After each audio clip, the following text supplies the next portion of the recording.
Agents की एक team एक हॉस्पिटल पहुंची और वहां से कई अनाथ बच्चों को उठा ले गई। हर बच्चे पर उन्होंने एक खास निशान लगाया क्योंकि इन बच्चों को एक स्पेशल प्रोग्राम के लिए चुना गया जहां इन्हें परफेक्ट सैनिक बनाया जाना था। इन मासूमों को बेहद मुश्किल तालीम से गुजारा गया जिसमें इन्हें सिखाया गया कि कमजोरी कोई रास्ता नहीं होती और हर वक्त इन्हें परफेक्ट रहना है, हमेशा हुक्म मानना है और कभी कोई भावना नहीं दिखानी। बच्चों को जानवरों की लड़ाई और एक दूसरे को मारते हुए दिखाया गया ताकि उनके मन से हिंसा का डर पूरी तरह निकल जाए। इन्हें हर वक्त सख्त निगरानी में रखा गया और अपने कमरों से बाहर निकलने तक की इजाजत नहीं थी। जब ये बच्चे 8 साल के हुए तब इनके दिमाग और बाकी हुनर की ट्रेनिंग शुरू कर दी गई। अब इन्हें रोज एक कमरे में बैठकर तरह तरह की पहेलियां और रणनीति के मुश्किल सवाल हल करने पड़ते। जब ये 12 साल के हुए तो ट्रेनिंग और भी बेरहम हो गई। अब इन बच्चों को रोज कई मील दौड़ना होता और अपने शरीर को एकदम चुस्त हालत में रखना पड़ता। एक दिन जब ये सब एक मैदान में दौड़ रहे थे तब थकान की वजह से एक लड़का पीछे रह गया। प्रोग्राम में कमजोरी की कोई जगह नहीं थी, इसलिए एक ट्रक आया और उस लड़के को बिना किसी रहम के कुचलकर मार डाला। बाकी लड़कों को कोई हरकत दिखाने तक की इजाजत नहीं थी, इसलिए वो सब चुपचाप आगे दौड़ते रहे।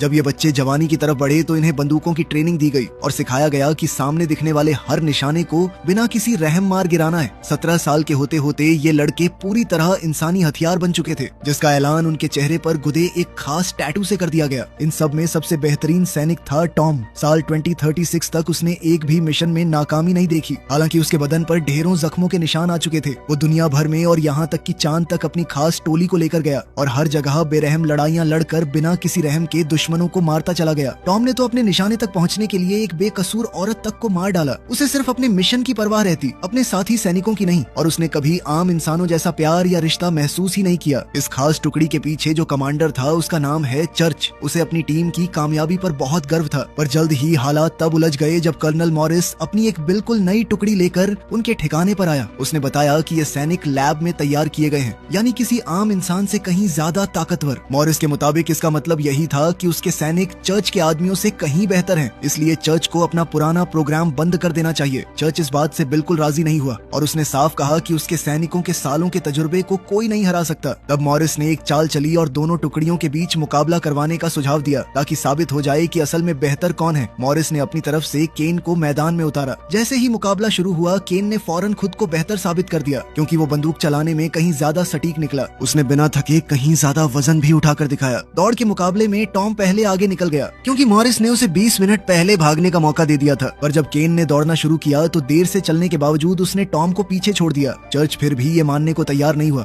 इसलिए उसने एक और टेस्ट जोड़ दिया। अब टॉम और केन को लोहे की जंजीरों पर चढ़ना था और एक बार फिर देर से शुरू करके भी केन कहीं ज्यादा तेज निकला। इसके बाद चर्च ने जंग के तजुर्बे की अहमियत साबित करनी चाहिए, इसलिए उसने जंजीरों पर ही एक लड़ाई रखवा दी। मॉरिस ने घमंड में कहा कि मुकाबला बराबरी का रहे, इसके लिए 3 आदमियों को अकेले केन से भिड़ना चाहिए। 2 और सैनिक फौरन टॉम के साथ जंजीरों पर चढ़ गए, पर इससे भी कोई फर्क नहीं पड़ा। केन इतना ताकतवर निकला कि कुछ ही वार में उसने दोनों सैनिकों को मार डाला और उनकी लाशें नीचे फेंक दी। टॉम थोड़ी देर और टिका रहा और मौका देखकर केन पर कूद पड़ा, जिससे उसने केन के चेहरे पर ऐसा वार किया कि उसकी एक आंख फूट गई। फिर भी केन लड़ता रहा और उसने टॉम को नीचे पड़ी लाशों के ढेर पर दे मारा। मुकाबला मॉरिस जीत तो गया, पर वो फिर भी गुस्से में केन पर चिल्लाया क्योंकि ऐसी चोट का मतलब था कि अब वो परफेक्ट नहीं रहा। टॉम को सचमुच मरा हुआ समझकर चर्च ने नई टुकड़ी को कबूल कर लिया और पुराने तजुर्बेकार सैनिकों को मारा तो नहीं गया, पर अब वो किसी लड़ाई का हिस्सा नहीं रहे। मॉरिस ने हुक्म दिया कि इन लाशों को कचरे की तरह बाहर फेंक दो और एक बहुत बड़ा शिप सारा कचरा लेकर आर्केडिया नाम के एक प्लैनेट की तरफ चल पड़ा जो पूरी तरह कूड़े से ढका हुआ था। इस सफर के दौरान टॉम की आंख खुली और अपनी जिंदगी में पहली बार उसे डर महसूस हुआ जब उसे एहसास हुआ कि वो आखिर कहाँ पड़ा है।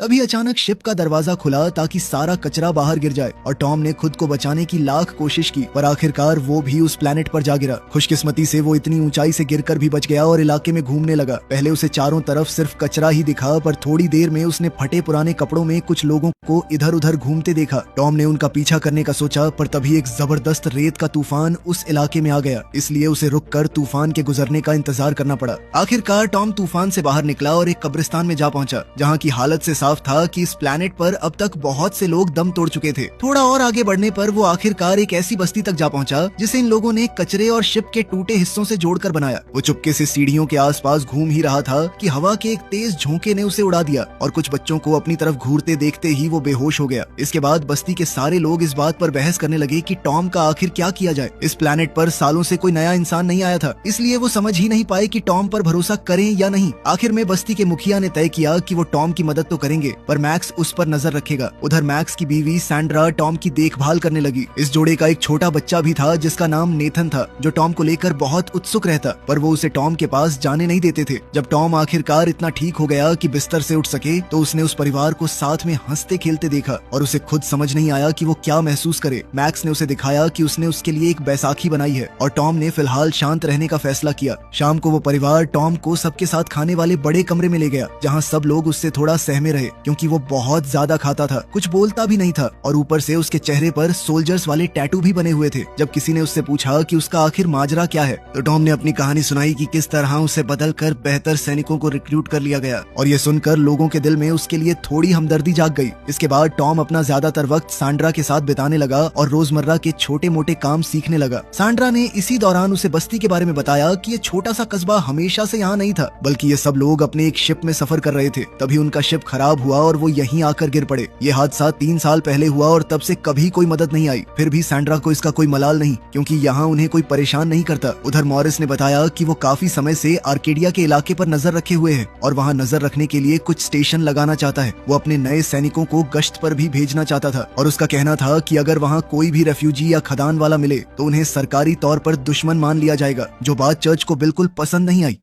वापस आर्केडिया में सैंड्रा बगीचे की देखभाल कर रही थी और उसने एक नन्हा पौधा लगाना सिखाकर टॉम को हैरान कर दिया। तभी एक सांप उनके पास आने लगा तो सैंड्रा ने उसे फौरन मार डाला और बताया कि ये बेहद खतरनाक होते हैं। एक बार ऐसे ही सांप ने नेथन को काट लिया था, जिसकी वजह से वो काफी समय तक बीमार रहा और अब वो ठीक तो हो गया, पर उसी जहर की वजह से बोल नहीं पाता। कुछ वक्त बाद टॉम बाकी आदमियों के साथ कचरे में से काम की चीजें निकालने बाहर गया। मौसम की वजह से उन सब ने अपनी कमर से जंजीरें बांध रखी थी ताकि कोई तूफान में खोकर बिछड़ न जाए। बदकिस्मती से तभी एक बहुत तेज रेत का तूफान उस इलाके में आ गया और उनका एक साथी हवा में फंसकर एक पुरानी मशीन की तरफ उड़ने लगा। बाकी आदमियों ने जंजीर को खींचना शुरू किया, पर वो उस तूफान के आगे इतने ताकतवर नहीं थे कि अपने दोस्त को बचा सके। तभी टॉम ने आकर जंजीर खींचनी शुरू की और उसकी अकेले की ताकत ही उस आदमी को तूफान से बचा ले गई। इसी खींचतान में किसी के हाथ से एक हथियार गिर गया, जिसे टॉम ने उठा लिया, पर आदमियों ने उसका शुक्रिया अदा करते हुए फौरन वो हथियार वापस मांग लिया। तभी एक शिप उनके ऊपर से उड़ा तो टॉम के मन में उत्सुकता जागी, पर उसे बताया गया कि कचरा गिराने वाले ये शिप सिर्फ कूड़ा फेंक कर बिना किसी से मिले चले जाते हैं। दिन गुजरते गए और टॉम धीरे धीरे बस्ती की जिंदगी का आदी हो गया। वो आदमियों के साथ कचरा छांटता और सैंड्रा के साथ घर के काम निपटाता। एक शाम टॉम सैंड्रा को देखने में इतना खोया रहा कि गलती से उसकी उंगली कट गई और उसे दर्द का एहसास तक तब हुआ जब सैंड्रा ने उसका जख्म साफ किया। सैंड्रा ने जानना चाहा कि एक सैनिक की जिंदगी आखिर कैसी होती है, लेकिन जब टॉम ने अपनी पिछली जिंदगी के बारे में बताना शुरू किया तो सैंड्रा ये सब सुनकर चौंक गई। सैंड्रा ने उसे गले लगाकर कहा कि सब ठीक हो जाएगा। जब क्रिसमस का वक्त आया तो बस्ती में एक बहुत बड़ी पार्टी रखी गई। टॉम की जिंदगी ठीक चल रही थी कि तभी कुछ पटाखे फूटे और टॉम ने उन्हें गोली की आवाज समझ लिया। इससे उसके अंदर का पुराना सदमा जाग उठा और उसे अपनी उस भयानक ट्रेनिंग का एक एक मंजर याद आने लगा।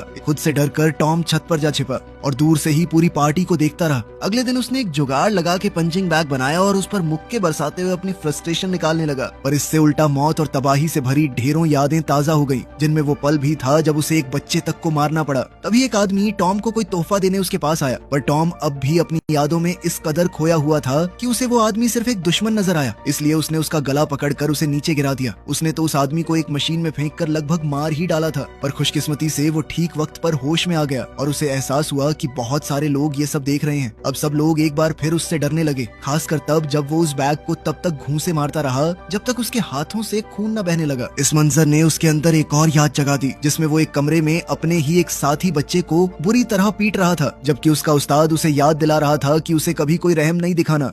कुछ समय बाद टॉम की आंख खुली तो उसने नेथन को पास ही पाया, जो उसे दिखा रहा था कि उसने एक पहेली हल कर ली है। तभी वहाँ एक सांप आ गया तो टॉम ने नेथन को उसे मारना सिखाने की कोशिश की, पर नेथन डर के मारे जड़ हो गया। टॉम ने फौरन छलांग लगाकर सांप को पकड़ तो लिया, पर उसे मारा नहीं बल्कि नेथन से दोबारा कोशिश करने को कहा। तभी अचानक सैंड्रा और मैक्स वहाँ आ पहुंचे और सांप को मारते हुए टॉम को डांटने लगे कि उसने नेथन की जान आखिर खतरे में क्यों डाली। अब तक बस्ती वाले टॉम से पूरी तरह तंग आ चुके थे, इसलिए उन्होंने उससे साफ कह दिया कि वो यहाँ कभी घुल मिल नहीं पाएगा। वो तो दिन ब दिन और खतरनाक होता जा रहा है। इतना कहकर उसे बस्ती से बाहर निकाल दिया गया। टॉम ने चुपचाप अपना सामान समेटा और वहाँ से चल दिया। लेकिन फिर कुछ ऐसा हुआ जिसे देखकर वो खुद भी हैरान रह गया, जब अपनी जिंदगी में पहली बार उसकी आंखों से आंसू बह निकले। इसके कुछ ही देर बाद सैंड्रा और मैक्स चैन से सो रहे थे कि अचानक एक सांप उनके बिस्तर पर चढ़ गया। जैसे ही वो सांप मैक्स को काटने ही वाला था, तभी नेथन आया और बिल्कुल वैसे ही बहादुरी से उस सांप को मार डाला जैसे टॉम ने उसे सिखाया था। मैक्स को एहसास हुआ कि टॉम बिल्कुल सही कह रहा था, इसलिए वो भागकर घर से बाहर टॉम को ढूंढने निकला और उसे कूड़े के बीच छुपा हुआ पाया। उसने जो कुछ हुआ उसके लिए माफी मांगी और टॉम को वापस चलने का न्योता दिया। तभी ठीक उसी वक्त मॉरिस के सैनिकों से भरा एक शिप उस प्लैनेट पर आ उतरा, जिसे टॉम ने फौरन पहचान लिया और वो मैक्स को लेकर वहाँ से भागा। जल्द ही उस शिप में से ढेरों गाड़ियां और सैनिक बाहर निकले, जिनमें केन भी शामिल था। बस्ती वालों ने खतरे की घंटी बजाकर खुद को बचाने का मोर्चा संभाल लिया। सैनिकों ने हमला शुरू कर दिया और सामने जो भी दिखा उस पर गोलियां बरसाने लगे। चारों तरफ धमाके होने लगे और एक धमाके की चपेट में मैक्स भी आ गया, इसलिए टॉम को उसे घसीट कर वहाँ से ले जाना पड़ा। जब वो किसी महफूज जगह पहुंचे तो टॉम ने मैक्स के जख्म बांधने की कोशिश की, पर अब बहुत देर हो चुकी थी और मैक्स अपने परिवार को याद करते करते दम तोड़ गया। उधर चर्च को इस बस्ती पर हमले की खबर मिली, पर मॉरिस ने अपने सैनिकों को हुक्म दिया कि चाहे ये आम लोग ही क्यों न हो, इन्हें मार डालो। इमरजेंसी सिचुएशन के लिए चर्च ने अपने पुराने सैनिकों को भी तैयार करना शुरू कर दिया। बस्ती की मुखिया खुद सैनिकों से बात करने की कोशिश करने बाहर आई, पर उसे वहीं मौके पर गोली मार दी गई। ये देखकर बस्ती वालों ने अपने घर को बचाने के लिए जवाबी गोलीबारी शुरू कर दी, पर उनके चंद हथियार इतनी बड़ी फौज के आगे नाकाफी साबित हुए और जल्द ही सैनिकों ने पूरे कस्बे में मौत और तबाही मचा दी। वो अपने साथ फ्लेम थ्रोवर भी ले आए ताकि लोगों को सबसे जालिम तरीके से धीरे धीरे जलाकर मार सके। तभी टॉम छत तोड़कर अंदर कूदा और उसने आग बरसाने वाले एक सैनिक को मार गिराया। फिर उसने गिरी हुई लाशों से हथियार जमा किए और दूसरे आग बरसाने वाले सैनिक को ढूंढने निकला, जो उस वक्त सैंड्रा और बच्चों के पीछे भाग रहा था। खुशकिस्मती से टॉम ठीक वक्त पर वहां पहुंचा और उसने रॉकेट लॉन्चर से उस सैनिक को ढेर कर दिया। जब एक और सैनिक दीवार के आर पार गोलियां चलाने लगा तो टॉम ने सबको झुका दिया और दरवाजा खोलकर एक और रॉकेट से उस आदमी को भी मार डाला। इसके बाद उसने उस सैनिक का कम्युनिकेटर उठाया और एक गुर्राहट भेजकर देखना चाहा कि आगे आखिर क्या होता है। मॉरिस सोच में पड़ गया कि अब क्या किया जाए, तो चर्च ने उसे अपने आदमियों को पीछे हटाने की सलाह दी, जिसे मॉरिस ने मान लिया। सैनिकों के जाते ही बस्ती वालों ने अपना वक्त घायलों के इलाज में लगाया और जब टॉम ने बताया कि मैक्स अब इस दुनिया में नहीं रहा तो सैंड्रा टूटकर बिखर गई। टॉम ने जितने हथियार मिल सके सब जमा किए और अपना चेहरा रंग कर बदला लेने के लिए तैयार हो गया। टॉम चुपके चुपके वहां पहुंचा जहां शिप उतरा था और एक गाड़ी पर गोली चलाकर अफरा तफरी मचा दी। सैनिक उसे ढूंढने बाहर निकले और टॉम ने अंधेरे में छिपकर एक एक करके उन पर हमला किया। उसने एक आदमी को छत से नीचे धकेला और दूसरे पर एक सांप फेंक दिया। फिर टॉम ने पानी में छिपकर एक सैनिक को चाकू घोंपा और दो और को गोलियों से चौंका दिया। जब और सैनिक मदद के लिए आए तो टॉम उनकी जवाबी गोलियों की परवाह किए बिना उन सबको भूनने लगा। दरअसल उसने तो एक पुतला खड़ा कर रखा था और दूर से डोरियों के सहारे उस हथियार को चला रहा था। साथ ही उसने वहाँ कुछ एक्सप्लोसिव्स भी लगा रखे थे, जिन्हें एक साथ चलाकर उसने कई आदमियों को एक ही पल में उड़ा दिया। तभी एक रेत का तूफान आ गया, इसलिए टॉम ने खुद को एक पुरानी मशीन से बांध लिया, जबकि तूफान बाकी बचे आदमियों को उड़ा ले गया। आखिर में जो सैनिक बचे वो अपनी गाड़ियों में थे, इसलिए टॉम ने ऊपर से छलांग लगाकर एक छत पर उतरते ही जो भी आदमी दिखा उस पर गोली चलानी शुरू कर दी। फिर उसने उस आर्मर्ड व्हीकल का ढक्कन खोलकर अंदर कुछ एक्सप्लोसिव फेंक दिए, पर केन अब भी अपने ट्रक में था और दोबारा बस्ती पर हमला करते हुए और भी तबाही मचा रहा था। बिना किसी शक के उसके करीब पहुंचने के लिए टॉम ने एक ट्रक चुराया और सीधा जाकर केन की गाड़ी में टक्कर मार दी। केन अपनी गाड़ी से बाहर कूदा और उसने फौरन अपने बैग से अपने जख्मों के लिए कुछ दवाई निकाली। टॉम सैंड्रा और बच्चों को बचाने के लिए उन्हें ढूंढने निकला ही था कि केन उससे लड़ने के लिए सामने आ गया। दोनों के बीच एक नई भिड़ंत छिड़ गई। उन्होंने एक दूसरे पर एक के बाद एक लगातार हमले किए और आसपास जो भी चीज दिखी उससे एक दूसरे पर हमला बोल दिया। एक बार के लिए ऐसा लगा कि केन हावी पड़ रहा है, लेकिन तभी टॉम की नजर नीचे जमीन पर पड़े एक हथियार पर गई। केन ये देखते हुए पहले ही उस हथियार की तरफ लपका, लेकिन ये तो टॉम की एक चाल थी। उसने तुरंत हेलीकॉप्टर की पंखुड़ी से हमला करते हुए केन को जबरदस्त घायल कर दिया। फिर उसने उसे घूंसा मारकर जमीन पर गिराया और उसका गला पकड़कर आखिरकार उसे हमेशा के लिए खत्म कर दिया। कुछ ही पल बाद चर्च की पुरानी फौज को टॉम और बाकी बचे लोग मिल गए, पर उन्होंने हमला नहीं किया क्योंकि वो आज भी अपने पुराने जनरल की इज्जत करते थे।